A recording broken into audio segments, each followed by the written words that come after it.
He said. Joe Duran from United Capital's with us today. So is Ken Mahoney from Mahoney Asset Management. Kevin Caron from Stifel Private Client. Monica Mehta from Seventh Capital. And our own Rick Santelli joining us as well today. Joe Duran, what do you make of this volatility this week? What's going on and what are you doing about it here?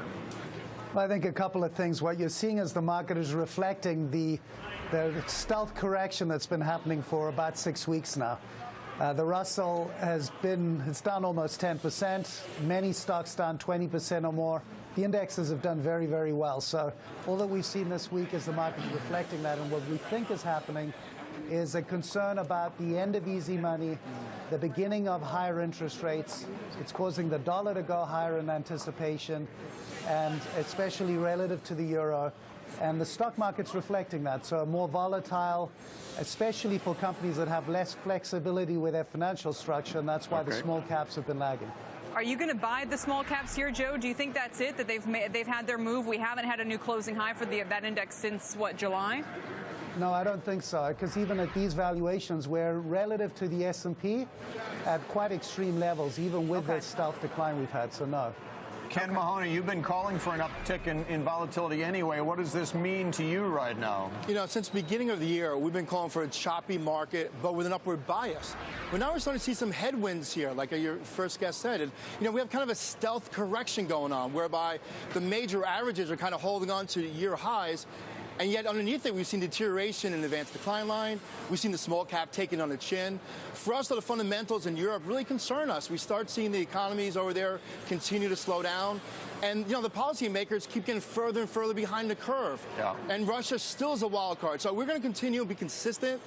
We've recently sold the RIP incrementally, and now we're preparing ourselves to buy the next dip in this market. Buying the next dip. Okay, Kevin, so we've now had both Joe and Ken talking about a stealth correction. I guess there are people out there who still think, is this going to morph into an event that pulls one of the major indexes down 10%? Yeah, I wouldn't be surprised to see a bit more of a correction, only because we have had such a good run of it. The data has been incredibly good as it relates to the economy. We got a 4.6% print on third quarter GDP. Second half looks like about 3%. That's all the good news. The question is, the elephant in the room is interest rates. You've had interest rates at very low levels, negative interest rates for now 5 or 6 years. You've had a moonshot in equity prices for the last several years. Multiples are about 10% above where they ought to be, but that's reflecting improvement in the economy. So the real question is, what does the Fed do next? Is it time to start to normalize interest rates? Currency markets are picking up on it, and inflation expectations are falling. All of this is part and parcel of an adjustment to an economy that's getting better. So maybe some choppiness. This is not to be unexpected, and actually it's healthy to have a market that has some pricing discipline.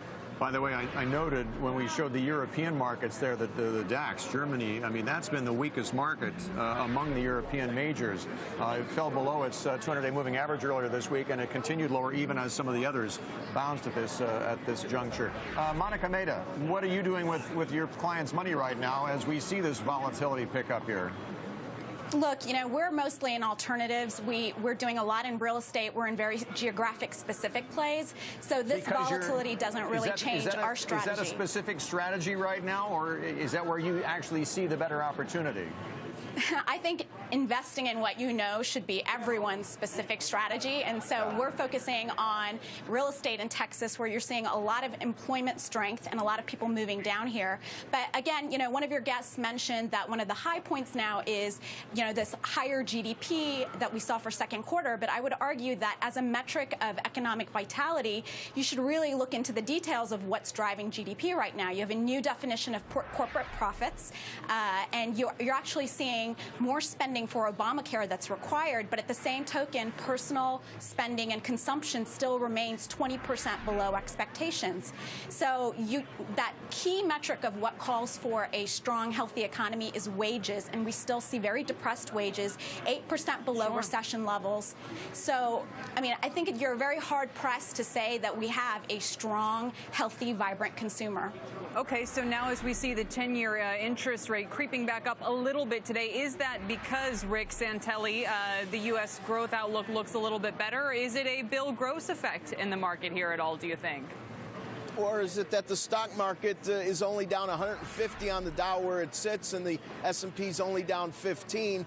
Many wouldn't have guessed that yesterday. You know, remember our conversation yesterday. I think the bond market divined something in a very excellent fashion. I think the lack of any major buying pushing 10-year rates dramatically under 250, the type of dynamics we saw in the first 6 weeks of 2014 when the equities couldn't get their legs together, didn't see it. So I think we're just going to have a lot more of the same. And I think, yes, there was some knee-jerk reaction on the, you know, everything gets speculated and arbed on what happened with Mr. Gross. Will there be outflows that we need to deal with? They had lots of futures positions. It's very liquid. I don't know that that's going to be an issue for the markets. But, you know, generalized weakness is the new fundamental to pay attention to, whether it's China and Europe. And those are slow-moving events.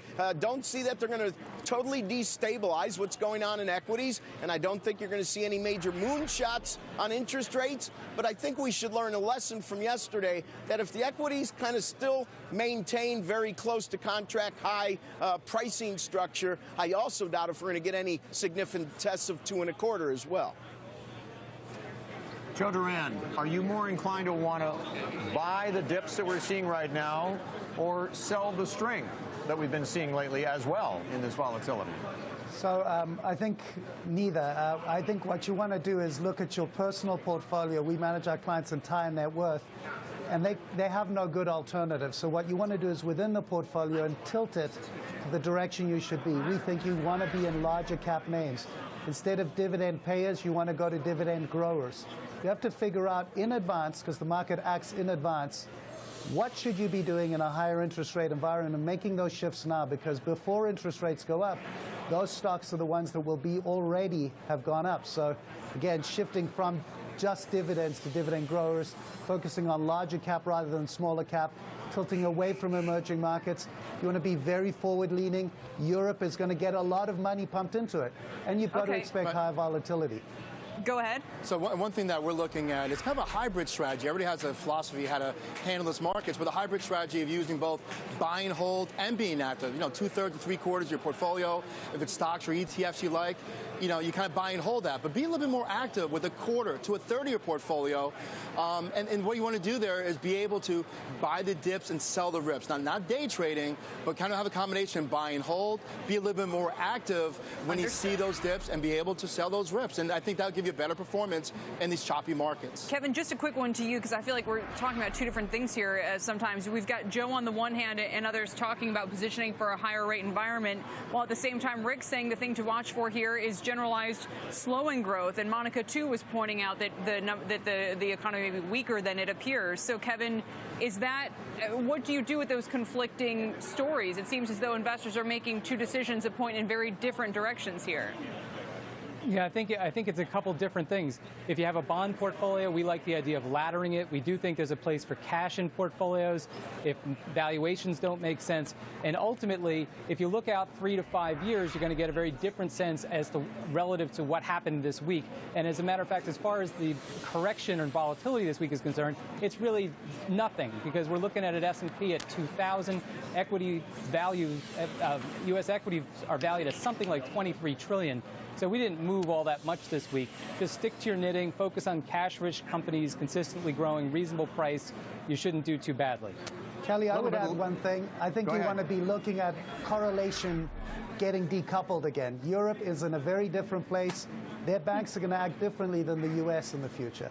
Let me just say, since you mentioned that, Joe, we're going to be asking our viewers a little bit later which section they would rather buy of the world, U.S. or Europe. A show of hands here. How many would buy Europe right now? Anyone?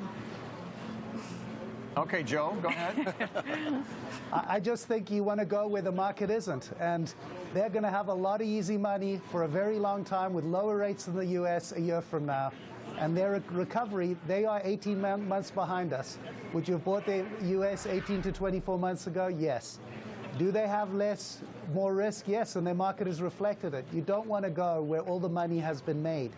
So you want to be concentrated in the U.S., but you should be looking at Europe now. Fair point. Very good. Thank you all. Nice to see you. Thanks for joining us today. Happy Friday. Appreciate it. Yeah, we got about 50 minutes to go here. We're going to pick